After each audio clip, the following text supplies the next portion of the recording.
it's tough game, with the social media, with internet, Yes. everybody can get to the information uh, Mm-hmm. in real time. I think the idea is to get to that emerging market or that area, as early as you can before other Mm-hmm. people start coming, right? Sure. But to say persistence pays off, good contacts pays off. I really believe that you should always be emailing, texting, or talking Mm-hmm. to the broker, real estate broker, every 10 days. Sure. Every 10 days, 3 times a month. And Sure. that's what will really get you and get them also. Sure. And ask them and send them some, gift and chocolate Sure. thing and a thank you note. The more we appreciate, I always used to take even though they made, I don't know, some people made 400,000 on me commission, some made 500,000 from me, right? I mean, I have Yes. 12 properties, so for 170 million or whatever. So look at that. I mean, even if they made no, yeah, they made twice the commission because I bought them Mm-hmm. from all listing agents and I gave mine to them, right? Yes. So they Yes. came out pretty good. They made a lot of Yeah. money. But I love to buy their dinner. Yeah. I mean, it's just that I want to break the bread and I want to Yes. thank them because if they did not give me that pocket listing, Yes. they won't make commission and I won't be where I am. Yes. That's correct. So I think it's just mutual, it's mutual. And so I would say not to really worry because only Uh-huh. few doers are there in the marketplace, and the people who are persistent, who are not taking no for an answer, always win. And I've seen that happen in my life in 40 years, you I know. understand. Yeah. Yeah. So I would say competition is healthy. Deal flow. Could you explain to me on how you keep the deal flow pipeline full? Are there any other avenues apart from the brokers that you look for to find deals?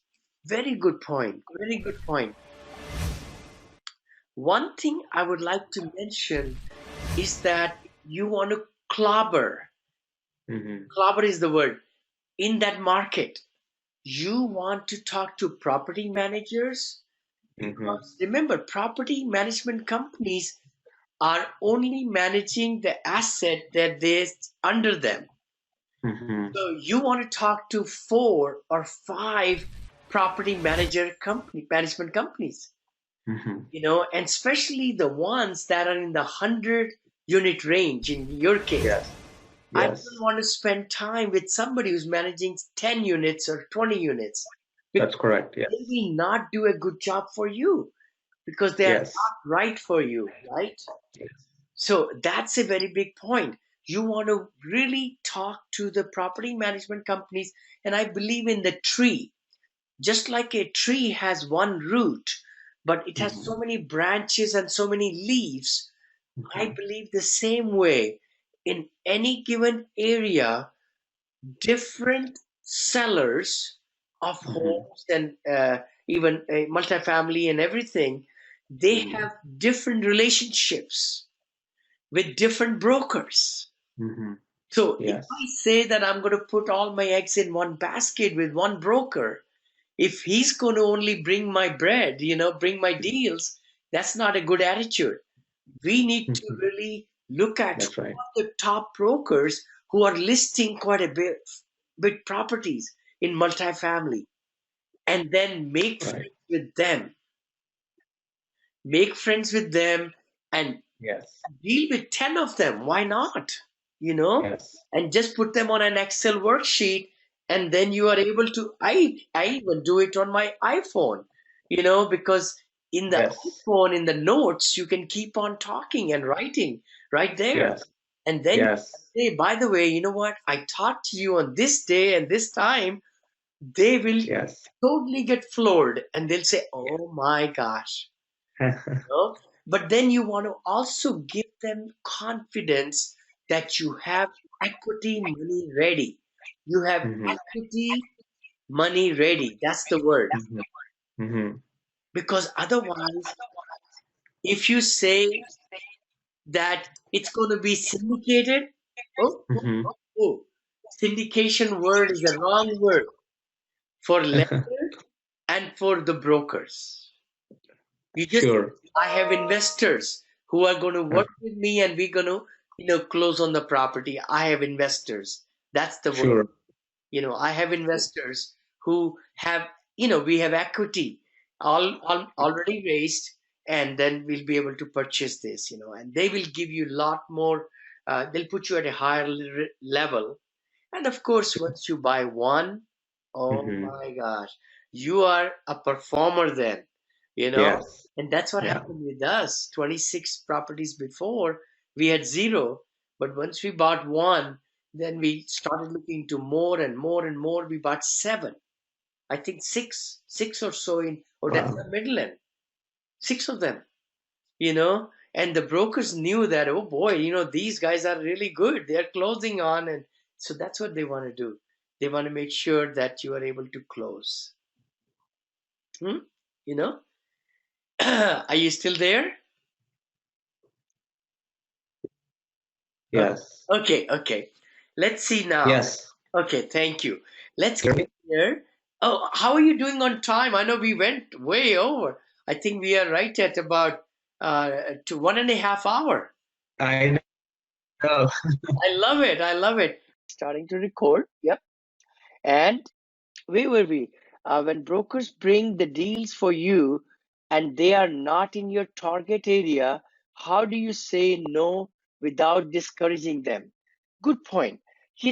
I am a very straightforward guy, and it has served me well, very well, because when I went to Houston, all these brokers were sending me things which were small in size, or they were not in the market. They were saying, Vinny, do you want to invest north of Houston or east of Houston?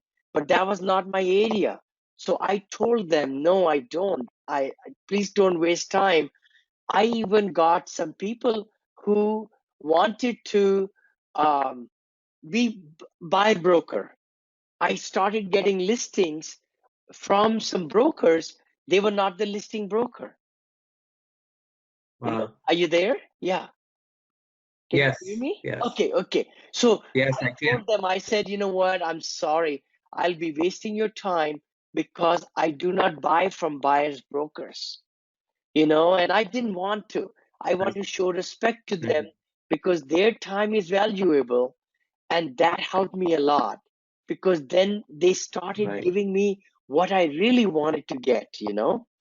And I say in my Yes. podcast also, the one that came out yesterday with Mark, uh, oh my gosh, Mark Ferguson, I think, that I created my own market in Houston, and how I created it, I explained to them in the podcast, where I went to the big, uh, these brokerage houses. They didn't have the properties where I wanted to buy. I asked them to call every seller they sold multifamily 6 years back, and I said, call Wow. them and then ask them there is a buyer who wants to buy it. And it took them 3 months to give me new product in that market. And now people are going Wow. after me. They want to buy all my 10 properties. Can you believe it? So now they are finding that, hey, Vinny's got so many over here. I get calls from brokers all over. They said, Mr. Chopra, your so and so properties on our radar. It fits our criteria. Would you like to sell it? So it's good to see that, So what you. Hmm? so you kind of coach the brokers in terms of what they have to do. Exactly. I mean, I'm a broker in California. I didn't open my shop here, but that's what I said Mhm. in humble opinion. This is what my thinking says as an engineer and as a broker. Can I share with you small Yeah. idea? I put it like that, and they took on it right away. Marcus and Millie Chap, ARA, Houston Income, all these people. And then, lo and behold, in about 2, 3 months, I started to get these deals from them. And I kept on buying. They kept on giving me. I kept on buying. Wow. So every month and a half, I had a syndication. So I bought 10 in 2 years, 10 in 2 years. Yeah, yeah. But anyway, let's go to now. It might take a year before you buy a deal in your target market. How do you keep the brokers engaged over the period of time without losing faith in you? Very good point, what you're asking me there. I knew after I bought two in Atlanta that I'm going to slow down a little bit, because I have bought 12 in the last 2 years and 3 months or so. So I really wanted to stop, and Mm-hmm. take care of the operation, because I wanted to make sure that we are not performing. That's the word. Want to make sure Mm-hmm. that the investors are getting their returns correctly. So Yes. that is a huge thing in my mind.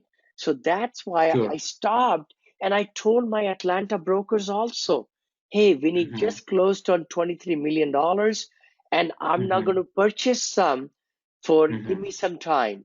And then the Mm-hmm. Harvey came, and the floods, and Mm-hmm. then I had that fire in Yes. one of and I just told them, I'm very open to them. They didn't, I do get a lot of Right. emails, but I did not make a contact with them through text or email that to send me your pocket Mm-hmm. listings, because I don't Sure. have the capacity to buy. Now with the Yes. new fund, $50 million coming up in January, I'm firing up the Mm-hmm. engine. So I'm getting my locomotive ready now. So I'm going to be getting in touch Now with this is all my.